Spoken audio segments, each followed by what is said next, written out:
Previously, I made bread that could hold water, so now I'm gonna make bread that could also float on top of it.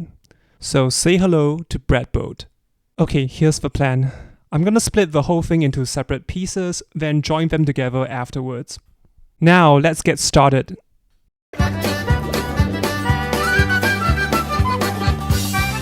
Okay, couple of problems. The main boat part turned out to be too heavy, so it sank like a rock. It was able to float after I shaved down the walls, but then water started seeping in.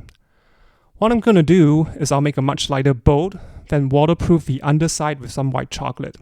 Okay, here we go again.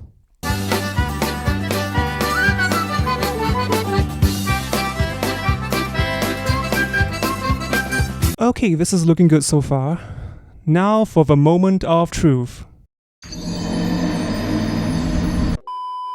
Okay, my boat is able to float on its own, so it seems like my mast and sail are just too heavy. Here's what I'm gonna do. 1. Give the boat deeper walls so it can displace more water and create a stronger buoyant force. 2. Make my mast and sail out of lighter materials. Okay, here's what I'm gonna replace my sail and mast with. This is Pretz, which is like Pocky but pretzel flavored. And this is a snack made of fish.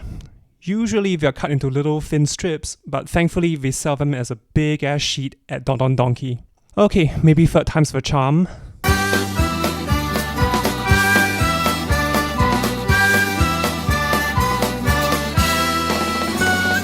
Oh god, I hope this works. I really don't want to try this again.